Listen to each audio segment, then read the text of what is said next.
It seems like Bud Light is getting embarrassed on a daily basis. Sometimes they do it to themselves. I would say about 90% of the time they're doing it to themselves, but now they're getting it done by other people as well. They're having some really embarrassing rewards that I'll show you later on in this video, that they're getting taken away, some LGBTQ plus awards and things like that getting taken away from Bud Light. And also obviously their sales are still continuing to plummet. We'll go over all of that stuff in this video, but this article right here from Newsweek says Bud Light distributor issues public plea to bring back angry customers. So distributors for Bud Light, we've already seen the salesmen who are going from, grocery store to grocery store, gas station to gas station, and seeing that Bud Light and really all Anheuser-Busch products are just not selling up to par. They're just not selling enough for them to be able to feed their families in the same way that they were able to previous to the Bud Light boycott and all of that. So we're already seeing those TikToks, we're already seeing those videos go viral of those salesmen who are just not able to make the same amount of money that they were previously because these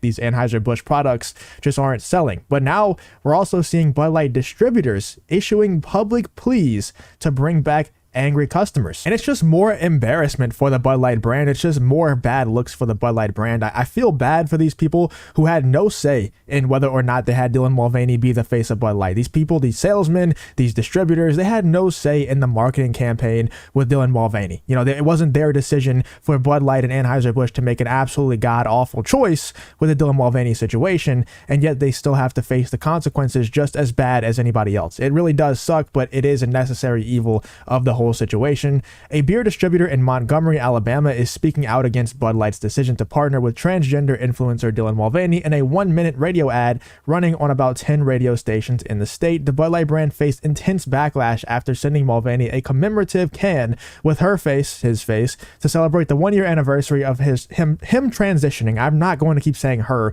over and over again. Transitioning to a woman in April. People were quick to boycott the beer. The Anheuser-Busch's response to the backlash only added fuel to the criticism after it nearly walked back the partnership, nor spoke out in support of its LGBTQ plus consumers. I don't know if they it says neither walked back the partnership. So yeah, that's exactly what they were doing. They were riding the fence. They were staying in the middle because they didn't want to piss off either side, and that's exactly how you piss off both sides. When trying to not piss off either side is exactly how you piss off both sides and ruin your brand in the eyes of both sides, and in the eyes of the people who are supporting Dylan Mulvaney, who are happy that Dylan Mulvaney got that opportunity, and also the people who are boycotting you because Dylan Mulvaney got that opportunity to be the face of Bud Light. You're pissing off both sides, and you're not going to gain any new fans or gain any of the old ones and any of your old consumers back that you lost with the Dylan Mulvaney situation. So it's pretty much the worst choice. The best choice for them, and I know I'm pretty biased on the situation, but I think undisputed that the best choice for them would have been to just straight up apologize and say, it wasn't like a big deal. It wasn't like a big company. We didn't all come together. All the execs didn't come together and decide, hey, let's have a transgender person, Dylan Mulvaney, be the new face of Bud Light. It was one person in the marketing team that made that decision, and we actually disavow that decision, and we won't make that mistake again. That would have been their best choice, but they didn't do that. They instead tried to play both sides. They tried to get the fans back from the conservative side and everybody with common sense out there who was boycotting Bud Light, and they also didn't want to disavow the Dylan Mulvaney partnership because they want to keep any of the 5 or 6 fans that they gained from the Dylan Mulvaney partnership. So that's exactly how you lose your support on both sides. That's exactly how you do it right there. Disappointment in the brand comes from big name conservatives and celebrities as well as bars throughout the nation. And now Bama Budweiser general manager Steve Tatum is joining the fray after publishing a radio ad explaining his take on this situation. Tatum, who has worked at Bama Budweiser since 1989, said he and his company never supported the issue involving Mulvaney and explained his take on what happened. So like I said, it's a sad situation, man. It's a really sad situation because we have all these distributors, these salesmen, everybody, all these employees who are possibly going to get laid off, which is it's extremely sad. I hate seeing that, and I hate feeling like I'm a part of that. It really sucks because I have been making a lot of videos on this situation. I'm sure that I've shown people this Bud Light boycott situation and the Anheuser-Busch boycott situation,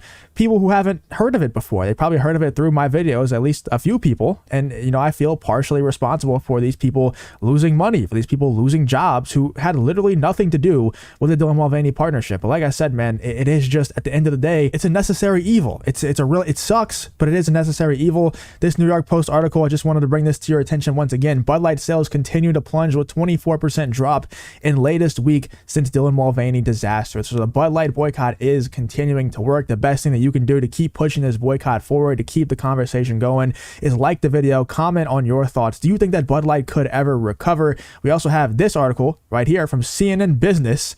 Anheuser-Busch loses top LGBTQ plus rating over its Bud Light response. Let me move that over a little bit so you can see it. I thought this was just hilarious. Like I said, they're getting embarrassed. Bud Light and Anheuser-Busch is getting embarrassed over and over and over again. I never even knew that this was a thing. Anheuser-Busch loses top LGBTQ plus rating over its Bud Light response. When I first read the headline of this article, I was like, okay, what the hell does that even mean? Anheuser-Busch loses top LGBTQ plus rate. Like, what is it? What is an LGBTQ plus rating, and how are you at the top of it? I don't understand. Does that mean they're like maximum gay? I really didn't understand it, but let's read into this a little bit. Last year, the Human Rights Campaign Foundation gave Bud Light parent company Anheuser-Busch a top rating for LGBTQ plus equality because of how the company handled backlash to a sponsored post by Dylan Mulvaney, a transgender woman. It's now off the list. The organization informed Anheuser-Busch of its decision in a May letter. So they sent them a letter like they actually give a shit about being the top rated LGBTQ plus whatever the hell it was. In a May letter reviewed by CNN, after previously writing to the company in April criticizing its response, USA Today first reported on the decision. Bud Light sponsorship of an April 1st Instagram post by Dylan Mulvaney set off a firestorm of anti-trans backlash and calls for a boycott. The company first responded with a straightforward explanation of its relationship with social media influencers like Mulvaney, but later it released a vague statement from the CEO that failed to offer support for Mulvaney or the trans community, and the company ended up angering pretty much everyone in the process. So it's crazy how literally every single side of this is an article from CNN and the New York Post and Newsweek. Pretty much every single person out there on all sides realizes that the way that Bud Light and Anheuser-Busch handled the Bud Light boycott and the Dylan Mulvaney situation was about the worst way that you could possibly go about it. Every single side unanimously agrees that this was the worst way that they could have handled this situation, by trying to ride the fence, by trying to play both sides, by not disavowing Dylan Mulvaney, but also not supporting Dylan Mulvaney. It's the absolute worst way that they could have gone about it, and they're definitely facing the consequences. You know, like I said, their sales are down 24% still. Like, it's still getting better week after week. We're still, you know, the Bud Light boycott is still working. It's the conversation is still very much growing. It's definitely not dying out. And like I said, to do your part, just please leave a like on the video, comment, you know, share the video out there if you could.